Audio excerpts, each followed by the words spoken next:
설렁탕집에서 이 글귀를 발견을 했어요. 그러니까 자기들이 이제 사골을 구워서 만든 육수가 약보다 더 좋다, 이런 것을 이제 광고하기 위해서 그런 멘트를 붙였겠죠. 그런데 우리 음식과, 우리가 먹는 음식과 건강이 직결되어 있다라는 것을 부정할 사람은 아마 없을 겁니다. 우리의 신앙생활과 일상생활에 공통점이 있다면 먹는 것이 참 중요하다라는 거예요. 신앙생활을 잘하기 위해서는 우리가 말씀을 먹어야 합니다. 그리고 일상생활을 잘하기 위해서도 우리가 먹는 것이 참 중요하죠. 그리고 먹는 것도 잘 가려서 먹어야 됩니다.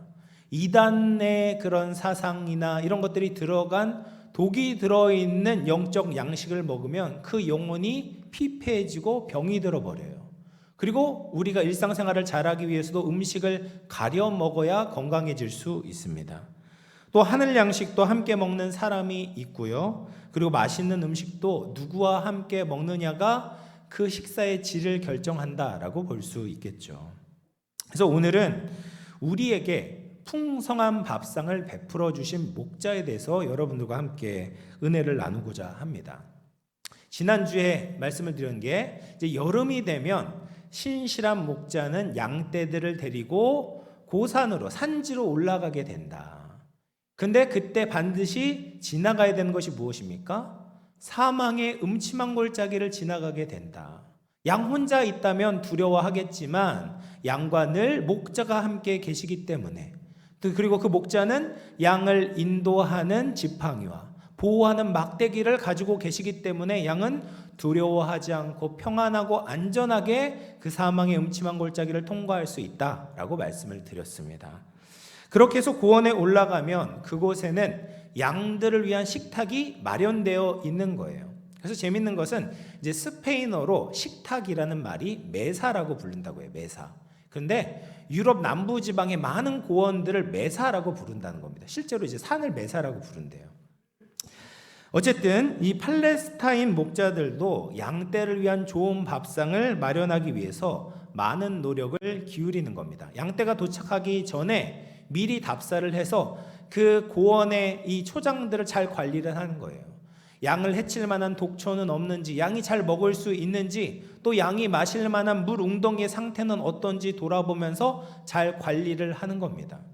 그렇게 해서 양떼들이 그 산지로 올라가게 되면 정말 목자가 마련한 풍성한 풀들을 뜯을 수 있고 신선하고 넘쳐 흐르는 물을 마실 수 있는 것이죠. 그런데 우리가 지금까지 시편 23편을 살펴보면서 먹는 이야기가 이미 등장하지 않았습니까? 그러니까 목자들이 양들을 이끌고 다니면서 부족함이 없게 먹이시고 채우시고 쉬게 하신다라는 것을 살펴보았잖아요. 그런데 또 산지에서 식탁을 마련하신다라는 말을 들으니까 약간 중복되는 것이 아닌가라는 생각이 드는 것이죠. 그러면 산 아래에서 먹는 것과 이 산 위에서 먹는 것 사이에 어떤 차이가 있을까?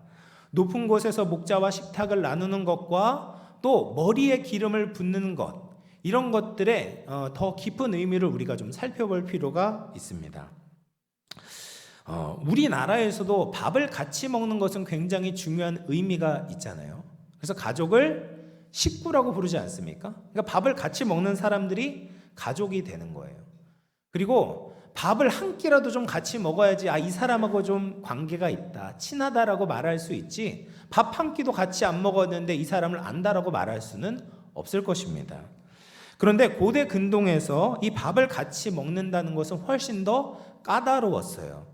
그래서 문화인류학을 연구한 신학자 말리나가 쓴 책에서 보면 먹고 마시는 행위가 사회적 의미를 지니고 있다라고 이야기를 합니다. 그래서 이렇게 이야기해요. 고대 사회에서 식탁 규제는 인류학자들이 의식이라고 부르는 것에 속한다.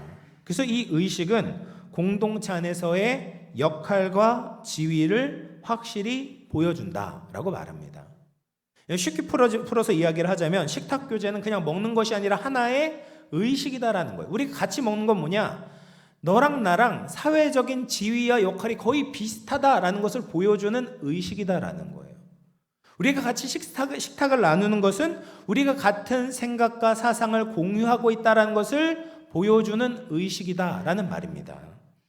그래서 특히 유대인들은 이 식탁 교제를 하는 대상에 있어서 굉장히 제한적이었어요. 그래서 쿰란 문서를 보면 유대 남자들은 이방인하고 같이 안 먹었고요, 여자들하고도 같이 안 먹었고, 그리고 장애, 육체적인 장애가 있는 사람하고도 식탁을 같이 나누지 않았다라고 합니다.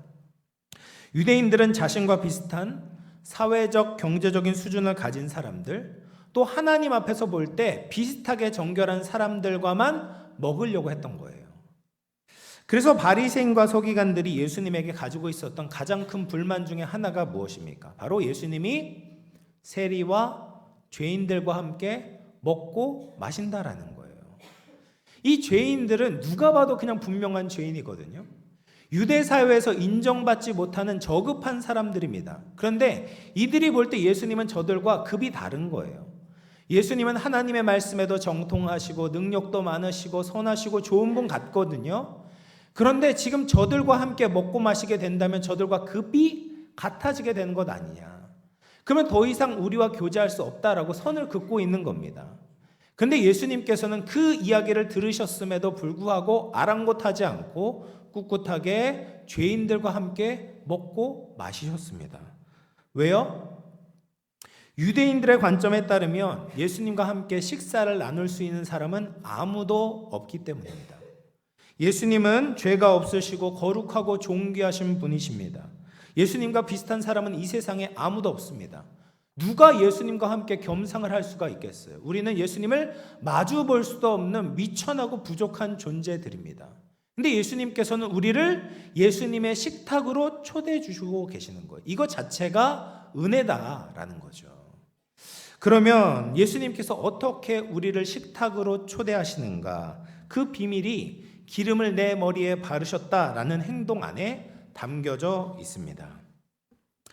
유대 문화에서는 이제 잔치를 베푼 주인이 하객들에게 기름을 발라주는 그런 관습이 있었어요. 그래서 올리브 기름에 향신료들을 섞어서 하객의 머리에 붓거나 바르는데, 그것은 당신은 특별한 사람입니다 라는 환영과 존경의 의미를 담고 있는 거예요. 그래서 목자가 자신들이 기르는 양에게 이 기름을 바른다는 것은 내가 너를 극진히 사랑하고 대접하기를 원한다라는 것을 보여주는 것이죠. 그런데 구약 성경에서 이 기름을 붓는다라는 것은 조금 더 특별한 의미를 담고 있습니다. 기름 부음은 중요한 직분의 임명식에 치러졌던 의식이잖아요. 그래서 왕이나 제사장이나 선지자를 임명하게 될 때 기름 부음을 하면서 그들을 세웠습니다. 기름을 붓는다는 것은 무슨 뜻이냐면 이 사람들은 하나님을 위한 특별한 임무를 가진 사람이다라는 것을 보여주는 거예요. 그래서 성전 기물에도 이렇게 기름을 발랐어요. 다른 데는 못 사용해. 오직 하나님을 위해서만 사용하는 기구다라는 의미로 기름을 바르곤 했던 겁니다. 그러면 이 기름 부음을 받는 것과 먹는 것과 어떻게 연결이 될까? 성전에 하나님께 드려진 제물, 떡이나 포도주나 고기 같은 것들은 아무나 먹을 수가 없었습니다. 기름 부음을 받은 제사장, 또 하나님의 성전을 섬기는 레위인들만 먹을 수가 있었어요. 근데 문제는 무엇입니까? 우리는 그런 사람들이 아니다라는 거예요. 저거 레위인입니까? 제사장입니까? 나랑 상관이 없거든요. 우리는 예수님과 어떤 공통점이 없어요. 성전에서 먹기는커녕 성전에 들어갈 자격도 안 되는 사람들이 우리들입니다. 그럼에도 불구하고 우리가 성전에서 먹을 수 있는 길이 있어요. 그것은 예수님께서 우리를 사실 때 먹을 수 있는 길이 열리게 되는 겁니다. 레위기 22장 10절과 11절 말씀인데요. 같이 읽어볼게요. 시작.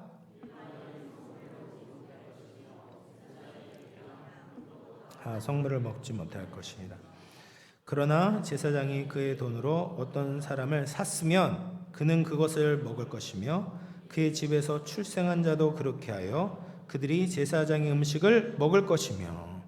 여러분, 제사장의 혈통적인 가족이 아니더라도 제사장과 함께 음식을 먹을 수 있는 사람이 있습니다. 그 누구예요? 제사장이 값을 치르고 산 종. 이건 제사장에 속한 사람이 되는 거예요. 제사장의 가족이 되는 겁니다. 그 사람들은 하나님의 성전에서 나온 음식을 먹을 수 있는 거예요. 이것이 우리에게 베풀어진 은혜입니다. 하나님의 대제사장이신 예수님께서 우리를 값을 치르고 사셨습니다. 성령으로 기름을 부으셨고 예수님께 속한 자가 되었습니다. 예수님께서 성령으로 우리를 깨끗하게 하셨고 다시 태어나게 하셨습니다. 그 중생의 징표가 지금 방금 행했던 세례라는 의미예요. 세례를 받는 것은 우리가 믿음으로 예수 그리스도의 의의 옷을 입었고 천국 백성이 되었다는 것을 공적으로 선포하는 자리입니다. 그래서 사랑하는 성도 여러분, 목자 되신 예수님께서 우리 머리에 기름을 바르신 거예요. 그리스도의 은혜로 우리를 구속하셨고 성령으로 세례를 받음으로 하나님의 식구와 가족이 된 것입니다. 그래서 우리는 참석할 수 없는 잔치에 참여할 수 있는 자격을 얻게 되고 길이 열리게 되었다라는 겁니다. 이 크신 은혜에 감사할 수 있는 저와 여러분 되기를 주의 이름으로 축원합니다. 그러면 예수님께서 우리에게 어떤 만찬을 베풀어 주시는가? 바로 십자가로 배설하신 생명의 만찬을 우리에게 열어주신 겁니다. 예수님께서 십자가를 지시기 전에 유월절 만찬을 제자들과 나누시면서 말씀을 하셨습니다. 고린도전서 11장 24절 25절입니다. 축사하시고 떼어 이르시되 이것은 너희를 위하는 내 몸이니 이것을 행하여 나를 기념하라 하시고 19회 또한 그와 같이 잔을 가지시고 이르시되 이 잔은 내 피로 세운 새 언약이니 이것을 행하여 마실 때마다 나를 기념하라 라고 말씀하셨어요. 그러니까 예수님은 살과 피로, 자신의 살과 피로 만찬을 차리신 겁니다. 떡을 떼는 것은 그리스도의 몸이 우리를 위해서 찢겨졌다는 것을 의미하는 것이죠. 포도주를 붓는 것은 그리스도의 피가 우리를 위해 쏟아졌다는 것을 상징하는 것입니다. 예수님께서 십자가에 달려 죽으심으로 우리의 생명이 되는 떡을 주셨고 우리의 목마름을 해결해 주실 수 있는 잔을 부어 주신 것입니다. 그래서 이 성찬에는 세 가지 차원의 의미가 있어요. 먼저는 과거의 차원의 의미가 있습니다. 예수님이 성찬을 제정하시면서 이를 행하여 나를 기념하라 라고 말씀하셨어요. 그래서 우리는 이 성찬을 대하면서 예수님이 완성하신 구원을 기억하는 거예요. 예수님이 완성하신 이 완벽한 성찬, 이 만찬은 누군가 더하거나 뺄 수 없습니다. 이미 완벽하게 이루어졌습니다. 이미 승리했습니다. 우리 이미 생명을 얻었습니다. 이미 우리는 축복을 받았습니다. 이것을 기억하기 위해서 성찬에 참여하는 것이죠. 두 번째로 성찬에는 현재적 의미의 차원이 있습니다. 고린도전서 10장 16절 말씀을 보면 이렇게 이야기합니다. 같이 읽어볼게요. 시작.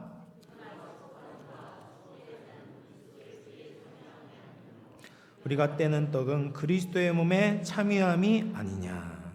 이 성찬을 통해서 우리가 그리스도의 몸에, 그리스도의 피에 참여하게 된다라고 말해요. 상징적으로 기억하는 것에서 멈추는 것이 아닙니다. 우리가 성찬을 참여하게 될 때 예수님과 함께 또 함께 나누는 성도들과 함께 교제하게 되는 거예요. 성찬에 참여할 때 우리는 예수님을 만나게 되는 겁니다. 공동체가 하나 되게 되는 거예요. 우리를 강하게 하셔서 예수 그리스도를 더 사랑하게 하시고 순종하게 만드시는 겁니다.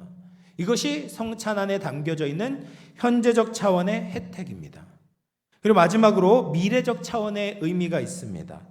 마태복음 26장 29절 말씀입니다. 읽어볼게요. 시작. 이제부터 내 아버지의 나라에서 새 곳으로 너희와 함께 마시는 날까지 마시지 아니하리라 하시니라. 아멘. 이 성찬 안에 뭐가 담겨 있습니까? 우리가 고대하는 그 마지막 날, 그 어린 양의 혼인잔치에 참여할 것을 바라보게 만드는 거예요. 아, 여기에서 이 땅의 삶이 전부가 아니지, 힘들고 고통스럽고 때로는 사망의 음침한 골짜기를 다니는 것 같은 이 어려운 상황이 마지막이 아니지. 그래, 우리는 어린 양의 혼인잔치, 영원토록 주님과 즐기는 그 영원한 축제가 있다는 것을 기억하면서 우리가 이 성찬에 참여하게 된다는 말입니다. 사랑하는 성도 여러분, 이 상의 의미를 알고 참여하게 될 때 우리는 하늘의 축복을 먹고 마시게 됩니다. 예수님을 먹고 마심으로 영원한 생명이 우리 안에 들어와 하나가 되는 것입니다. 음식이 몸에 흡수되게 되면 더 이상 나뉘어질 수 없는 것처럼 우리가 예수님의 몸과 피를 먹고 마시게 될 때 우리가 연합을 이루게 되는 겁니다. 그래서 예수님께서 이루어 놓으신 모든 의와 생명과 축복을 누리게 되는 겁니다. 과거의 모든 죄의 책임으로부터 해방됩니다. 현재 성령의 능력으로 새롭게 살아갈 수 있습니다. 미래의 완전한 승리와 기쁨과 행복이 보장된 삶을 살게 되는 것입니다. 그런데 우리는 자꾸 이 세상을 살면서 이 사실을 망각하는 거예요. 세상 사람들과 똑같이 살 수밖에 없지. 죄의 유혹에 끌려다니는 것은 어쩔 수 없지. 우리가 가지고 있는 육체의 욕심을 이길 수 없다는 영적 패배감에 사로잡힐 때가 많다. 그러나 그래서는 안 되죠. 우리가 예수님의 생명을 먹고 마신 자답게 살아가야 합니다. 우리는 이미 죄에 대해서 죽고 의에 대해서 살아난 사람들입니다. 영광스러운 식탁에 참여하면서 우리의 잠든 영혼을 깨워야 합니다. 의를 행하며 우리는 예수님을 위해 살 수 있습니다. 성령을 따라 행할 수 있습니다. 이 사실을 믿음으로 승리하며 살아갈 수 있는 저와 여러분 되기를 주의 이름으로 축원을 드리겠습니다. 마지막으로 우리가 성경을 통해 살펴보게 되는 것은 목자가 마련한 잔치에 우리가 어떤 반응을 보일 수 있느냐를 성경을 통해 확인할 수 있어요. 목자는 잔치를 베풀어 주셨거든요. 그런데 우리가 어떤 반응을 보이게 되느냐. 마태복음 22장에 보면 왕이 자신의 왕자의 혼인잔치에 사람들을 초청하는 천국 비유가 등장을 합니다. 초대장은 이미 오래전에 사람들에게 보내줬고 잔치 당일에 대해서 종을 보내서 그 초청받은 사람들을 데려오라라고 말을 했어요. 그런데 초청된 사람들이 거부를 하는 겁니다. 임금이 초청한 잔치를 거부한다는 것은 그 당시에 있을 수 없는 일이에요. 상상도 할 수 없는 일입니다. 굉장히 무례하고요. 임금의 권위를 무시하는 것이고 임금의 호의를 거부하는 행동이었습니다. 그런데 이 왕은 얼마나 자비로운지 그냥 심판하는 것이 아니라 다시 한번 기회를 주는 거예요. 야, 우리가 소와 살찐 짐승을 잡고 모든 것을 준비했으니까 혼인잔치에 다시 와라. 초청하는 거예요. 얼마나 자비롭고 풍성하고 또 축복된 잔치입니까? 그러나 사람들은 돌아보지도 않고 한 사람은 자기 밭으로 가고 다른 한 사람은 자기 사업하러 갔다라고 이야기를 합니다. 임금이 마련한 잔치보다 자기 일을 더 중요하게 여기는 거예요. 왕의 초청에 대해서 무관심하고 이기심에 끌려 살아가게 될 때 바른 선택을 하지 못하는 것입니다. 그리고 심지어 종을 잡아 모욕하고 죽이는 사람도 있었습니다. 여러분, 이것이 많은 사람들이 예수님의 식탁에 보이는 반응 아니겠습니까? 예수님이 배설한 잔치에 참여해라. 어린 양의 혼인잔치에 참여하라라는 초청을 받았습니다. 거기에는 영원한 생명이 있고 기쁨이 있고 축복이 있어요. 그런데 그것을 들었음에도 참여하기를 거부하는 거예요. 이거 얼마나 어리석고 안타까운 일입니까? 하나님과 자신 사이의 긴밀한 관계를 인식하지 못합니다. 이 땅의 것을 위해서 이 땅의 알량한 이익과 쾌락을 더 우선하는 거예요. 그러면 잘 살 거라고 행복할 거라고 착각하는 겁니다. 그러나 하나님의 초청에 대한 거부는 죽음이고 심판이고 멸망인 겁니다. 하나님의 잔치에 참여하지 않은 채 행복은 없는 겁니다. 정말 자신을 생각한다면 생명과 복의 근원 대신 하나님의 초청을 믿음으로 받아들여야 하는 것입니다. 임금은 종들에게 다시 이야기해요. 야, 혼인잔치가 준비되었지만 이 청한 사람들이 오지 않으니까 너희들은 거리로 나가라. 사람들이 많이 다니는 내 거리로 나가서 그들이 다시 혼인잔치에 올 수 있도록 너희들이 데려와라 라고 이야기를 해요. 이것은 유대인뿐 아니라 이방인과 모든 민족들에게 하나님의 혼인잔치의 문이 열려졌다는 것을 보여주는 것이죠. 그래서 많이 이렇게 데리고 왔어요. 그런데 임금이 손님들을 보러 들어왔는데 거기서 한 사람이 보이는 겁니다. 예복을 입지 않은 거예요. 그래서 마태복음 22장 12절 보면 이르되 친구여 어찌하여 예복을 입지 않고 여기 들어왔느냐 하니 그가 아무 말도 못하거늘. 여러분 좀 의아하게 생각할 수 있을 거예요. 길거리에 지나가다가 왕의 그 혼인잔치에 왔는데 어떻게 예복을 입을 시간이 있을까, 기회가 있을까라고 생각하지만 왕은 초청할 때부터 이 혼인잔치에 입을 예복을 다 준비해 주는 겁니다. 그래서 이 사람이 그렇게 질문을 해도 아무 말도 할 수가 없는 거예요. 왜요? 이미 준비해 주었거든요. 왕이 모든 것을 다 준비해 준 겁니다. 그런데 이 사람은 왕과 그 혼인잔치를 존중하지 않았기 때문에 그 옷을 입지 않았던 거예요.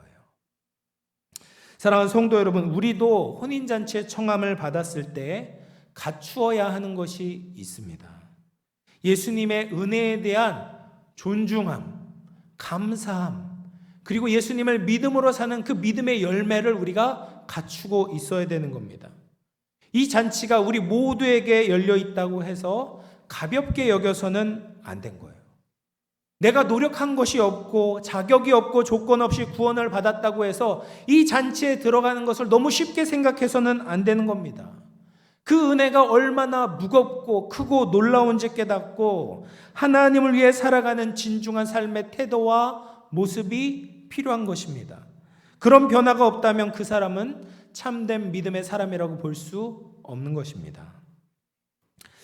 예수님이 죄인과 함께 먹으실 때 예수님은 자신의 기준과 수준을 낮추신 적이 없었어요. 예수님은 함께 먹으시면서 하향평준화되는 것이 아니라 그들을 끌어올려서 예수님의 수준으로 만드시는 겁니다. 그래서 세리와 죄인과 함께 먹으실 때 그들에게 구원을 베푸시고 그들의 삶이 변화될 수 있도록 만들어 가시는 겁니다. 그리고 이것은 우리에게도 마찬가지입니다. 예수님이 차려주신 밥상에 함께 참여하게 하셔서 우리를 예수님의 수준으로 높이시는 거예요.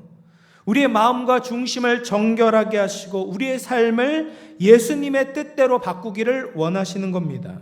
이 땅의 것들 조금 더 얻겠다고 아둥바둥하는 삶이 아니라 하늘 차원의 삶을 살도록 우리를 초청하고 계시는 것입니다. 이것이 우리를 산지로 끌어올리셔서 예수님이 차리신 밥상에 참여하게 하시는 예수님의 진짜 의미다라는 거예요. 이 목적을 이루기 위해서 예수님은 우리에게 모든 것을 공급해 주시는 것입니다. 우리의 인생은 이 땅의 것을 채워진다고 해도 충분하지 않습니다. 예수님이 차리신 상에서 함께 먹고 마셔야 합니다. 성령으로 충만해야 합니다. 예수님의 임재와 사랑을 먹고 마셔야 합니다. 그럴 때 우리에게 있는 이 채워지지 않는 잔이 흘러 넘치게 될 줄로 믿습니다. 사랑하는 성도 여러분, 이제 말씀을 마무리하겠습니다. 오늘은 종려주일이자 성례주일이죠. 예수님은 사람들의 환호성을 받기 위해서 예루살렘에 들어가신 것이 아니라 우리에게 생명의 양식을 주시기 위해서 예루살렘에 들어가시고 십자가의 길로 가셨습니다. 이제 진정한 왕이신 예수님께서 십자가로 이루신 하나님의 잔치에 우리를 초청하고 계십니다. 그 잔치는 회복의 잔치고 기쁨의 잔치고 영광의 잔치입니다. 식탁에서 함께 예수님의 죽으심과 부활을 참여함으로 우리는 예수님의 사람답게 예수님의 제자답게 살아가야 될 줄로 믿습니다. 이 십자가의 사랑과 은혜를 깊이 생각함으로 높은 곳에서 우리의 영혼과 인생을 채우시는 주님께 영광 돌리며 살아갈 수 있는 저와 여러분 되기를 주님의 이름으로 축원을 드리겠습니다. 제가 기도하도록 하겠습니다. 하나님 아버지 감사합니다. 십자가의 은혜로 기름을 바르시고 하늘 만찬에 참여하게 하시니 감사합니다. 예수님의 희생과 죽음으로 우리에게 내주하시는 성령의 음성을 듣게 하시고 그 말씀에 순종하게 하시고